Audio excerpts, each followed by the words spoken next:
브리오시가 있는 정물. 탁자 위 한가운데 솟아오른 브리오시는 마치 소용돌이치는 파도의 정점처럼 하면 전체의 중심을 차지한다. 그 주변에는 버찌와 비스킷, 복숭아와 설탕 단지가 차례로 놓여 있으며 시선은 자연스레 낮은 물건에서 높은 물건으로 이어지며 상승하는 리듬을 그린다. 특히 비스듬히 놓인 비스킷 조각은 나이프 자루처럼 앞으로 돌출되어 단순한 평면을 넘어 깊이 있는 공간을 암시한다.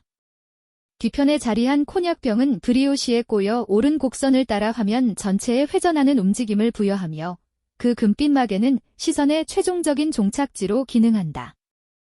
이처럼 화면은 단순한 피라미드형 구도가 아니라 유연한 선율로 짜인 시각적 음악에 가깝다. 샤르댕은 정물 속 사물들을 단순한 대상이 아니라 서로 관계 맺고 호흡하는 존재로 배치해 일상의 식탁을 미묘한 긴장과 질서의 무대로 변모시켰다. 브리오시의 팽창된 형태와 주변 사물의 대화는 보는 이에게 조형적 쾌감과 감각적 리듬을 동시에 경험하게 한다. 점심 준비. 샤르댕의 점심 준비는 일상의 소박한 식탁 풍경을 정물의 언어로 번역한 작품이다. 점심 식사 후라고도 불리는데 준비 중인지 식사가 끝난 뒤인지는 중요하지 않다. 중요한 것은 어수선하게 흩어진 물건들이 화면 속에서 오히려 질서를 만들어내는 방식이다. 1763년으로 기록된 이 작품은 사실 1756년에 제작되어 카르카손 미술관에 있는 이전 작품을 다시 변주한 것이다. 샤르댕은 물건의 수가 늘어날수록 단순한 대여를 넘어 세심한 공간 설계를 요구받는다. 화면 속 둥근 테이블은 이러한 고민의 산물로 앞으로 튀어나온 나이프와 오른쪽으로 굽어 후퇴하는 테이블의 끝자락은 공간의 흐름을 드러낸다. 또한 붉게 칠한 작은 책상은 무대 장치처럼 배경과 대비를 이루며 화면의 깊이를 더욱 강조한다. 샤르댕은 무심히 흩어진 물건들을 통해 단순한 정물이 아닌 시간의 흔적과 생활의 온기를 시각적으로 조직했다. 무질서 속의 질서, 일상 속의 고유한 리듬을 보여주는 미술사적 성취라 할 수 있다. 음악의 상징. 샤르댕의 음악의 상징은 과학의 상징, 예술의 상징과 함께 1765년 살롱에 나란히 출품된 작품으로 원래는 쇼와지 성관의 거실을 장식하기 위해 제작되었다. 세 점 모두 정방형으로 시작했으나 후에 직사각형 구도로 변형되었고 샤르댕은 그 대가로 2400리브르라는 높은 보수를 받았다. 이 작품에서 주목할 점은 시점의 낮춤이다. 관람자의 눈은 테이블과 같은 높이로 내려와 악기들이 마치 시야 앞으로 돌출된 듯 다가온다. 바이올린의 넷과 활, 플루트, 악보, 풍저의 벨트는 화면의 경계를 넘어 전방으로 뻗어나오며 세워둔 책과 악보대는 대각선 구도를 이루어 깊이를 강화한다.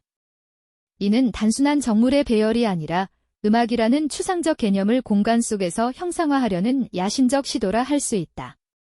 샤르댕은 악기를 단순한 도구가 아닌 감각과 지성의 조화를 상징하는 매개체로 제시하며 정물화 속에서도 음악적 리듬과 울림을 구현해냈다. 예술의 상징. 샤르댕의 예술의 상징은 단순한 정물의 범주를 넘어 예술의 근원을 탐구하는 선언과도 같다. 화면의 중심에 놓인 석고상은 1744년 피가르가 제작한 메르퀴르로 샤르댕은 이를 실제로 소유하며 예술적 영감을 얻었다. 그는 데생이 예술의 기초임을 강조하듯 석고상 옆에 그림용 종이와 팔레트를 배치하고 더 나아가 건축 설계 도구, 주화 제작과 공예를 상징하는 기물들을 함께 놓아 예술의 다양한 영역을 아우르는 상징적 장면을 구성했다. 이 작품은 에르미타주 미술관에 소장되어 있으며 1769년 살롱에 다시 출품되었다. 샤르댕은 초기의 구도 방식을 유지하면서도 화면의 깊이를 더 풍부하게 확장해 정물화 속에 교향적인 공간감을 불어넣었다. 여기서 정물은 단순한 사물의 집합이 아니라 예술 전체의 본질을 암시하는 장치로 변모한다. 샤르댕의 시선은 도구와 형상을 넘어 예술이 구축하는 조화와 질서를 은유적으로 드러내고 있다. 코안경을 쓴 자화상. 샤르댕은 평생을 통틀어 초상화를 거의 남기지 않았다. 초기에는 아내 마르그리트 상타르로 추정되는 여인을 그린 달걀이 담긴 바구니를 든 여인 1726이 있었지만 이후 인물들은 주로 풍속화나 가정의 정경 속에 배치된 인물로 나타났다. 대표작 책을 읽는 철학자 1734, 도 오랜 시간이 지나 1753년 살롱에서야 공개되었으니 스스로 초상화가라 생각하지 않았을 것이다. 그러나 1771년 나이 72의 샤르댕은 파스텔을 사용해 자화상을 선보였다. 노화와 병약한 몸으로 유화 물감의 냄새를 견디기 어려웠기에 선택한 매체였지만 결과는 단순한 대체제가 아니었다. 파스텔 특유의 부드럽고 세밀한 질감은 노화된 화가의 눈빛과 주름, 코안경 너머의 고요한 성찰을 섬세하게 포착했다. 이 자화상은 생애 말년에 처음으로 자신을 정면으로 응시한 기록이자 초상화 장르에 대한 마지막이자 새로운 도전이었다. 샤르댕 부인의 초상. 1775년 살롱에 출품된 샤르댕 부인의 초상은 파스텔로 완성된 작품으로 만년의 화가가 가장 가까운 존재를 통해 남긴 정직한 기록이다. 샤르댕은 1735년 첫 아내를 잃은 뒤 1744년 프랑수아즈 마르그리트 푸제와 재혼해 30여 년을 함께했다. 노년에 이르러 건강이 약해져 유화를 이어가기 힘들던 시기, 그는 파스텔이라는 새로운 매체에 도전했고 아내는 그 실험을 기꺼이 뒷받침하는 모델이 되었다. 파스텔은 유화와 달리 색채가 섞이지 않고 선이 드러나는 재료지만 그 거침없는 필선은 오히려 꾸밈없는 진실을 담아냈다. 화면 속 아내의 얼굴에는 세월이 남긴 흔적이 고스란히 살아있으며 동시에 오래 함께한 동반자만이 보여줄 수 있는 친밀한 시선이 깃들어 있다. 이 초상은 단순한 부인의 초상화를 넘어 예술가의 말년 실험과 사적인 사랑, 그리고 정직한 관찰이 어우러진 미술사적 증언으로 남는다. 차양을 단 자화상.